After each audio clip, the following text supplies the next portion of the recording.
आप देख रहे हैं द एजुकेटर। और ये बात सत्य है कि लोग ग्रुप डी में नौकरी लेने के लिए बहुत ही उत्सुक हैं, और हो भी क्यों ना, क्योंकि बेरोजगारी का कुछ ऐसा आलम चल रहा है। लेकिन होता क्या है कि जब आप एक बार नौकरी पकड़ लेते हो और वहाँ का जब सब कुछ आपको पता चल जाता है सच्चाई, तो वहाँ से आप नौकरी चेंज करने के लिए भी उतने अधिक परेशान रहते हो, उससे अधिक परेशान रहते हो। क्योंकि मैं खुद ग्रुप डी में 4.5 साल काम किया और वहाँ से किसी तरह एनटीपीसी में जॉब लेके वहाँ से निकला हूँ। ऐसा क्या होता है भीतर में, कुछ तो ऐसी प्रॉब्लम है जो बाहर के लोग नहीं जानते हैं। देखिए, एक्चुअली प्रॉब्लम ये होता है कि सबसे जो पहला इशू होता है वो होता है सैलरी का। ग्रुप डी का सैलरी स्लैब बहुत ही कम होता है, वीक है। कह सकते हैं कि हमारे भारत में जो चतुर्थ वर्गीय कर्मचारी है उसका सैलरी स्लैब को बहुत वीक रखा गया है। आज के डेट में जो महंगाई का ज़माना है उसमें मुश्किल से कट कटा के 30 से 35 के बीच आपका सैलरी आएगा, तो उससे क्या ही होना है। वहीं अगर सेम लड़का जो क्वालिफाइड है और एनटीपीसी वगैरह क्वालिफाई करेगा तो उसको 50,000 60,000 रुपया सैलरी मिलता है। तो सैलरी का थोड़ा सा एक कमी महसूस होता है। दूसरा होता है पास का। अब ये बताइए कि स्टाफ तो स्टाफ होता है, स्टेशन मास्टर को देगा सेकेंड एसी का पास और ग्रुप डी वाले को देगा स्लीपर का पास, ये क्यों भाई? तो सबसे बड़ा जो यहाँ पे डिफरेंस पैदा करता है वही पैदा करता है कि एक एसएम को सेकंड एसी का पास मिलेगा, एक ग्रुप डी वाले को स्लीपर का पास मिलेगा। हालांकि ग्रुप डी वाले को एक अनुकंपा के तौर पे थर्ड एसी का पास दे दिया जाता है, लेकिन वो अनुकंपा के तौर पे दिया जाता है। उसी तरह एसएम वगैरह को 3 BHK रूम मिलेगा, ग्रुप डी वाले को 1 BHK और 2 BHK मिलेगा। ऐसा क्यों? वो भी तो आदमी है, उसका भी तो सेम फैमिली है। तो ये थोड़ा सा कमी रहता है, सुविधा में भी कमी करके रखा हुआ है।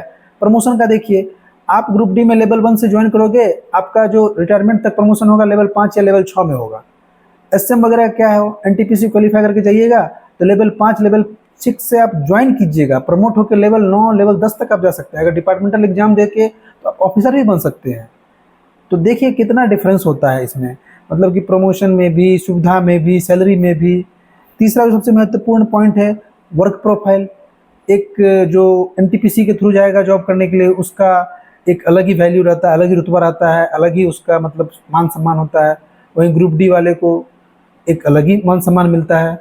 हालांकि सबसे अधिक जो वर्क तो सबका अपना अपना बटा हुआ है, किसी के कार्य क्षेत्र में मैं नहीं जाऊंगा, क्योंकि हर कोई जो जहाँ पे पोस्टेड है अपने स्तर से बहुत अच्छा काम करता है और रिस्पॉन्सिबल के साथ काम करता है। लेकिन एक होता है ना कि रिस्पेक्टेबल के तौर पे उसको ट्रीट करना, जैसे कि ट्रेन में अगर टीटी वगैरह हो जाएगा और बोल दिया कि ग्रुप डी है, उस तरीके से जो होता है वेल बिहेव नहीं करना। वहीं अगर कोई बोल जाएगा कि मैं इस पोस्ट पे हूँ तो उसके साथ थोड़ा सा अलग तरीके से बात करता है।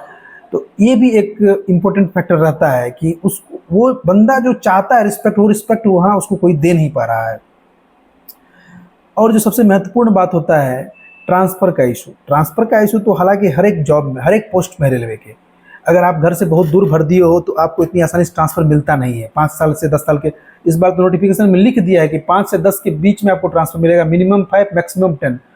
5 से पहले सोचिए मत, 10 के बाद ही सोचिए, ऐसा लिख दिया गया है। तो ये जो ट्रांसफ़र वाला ग्रुप डी का नौकरी, अगर कोई बंदा घर से 3000 किलोमीटर दूर करेगा, उसको क्या ही संतुष्टि मिलने वाला है। इसीलिए आदमी चाहता है कि दूसरा नौकरी लेके होम स्टेट में चले जाएँ, अगल बगल के जोन में चले जाएँ।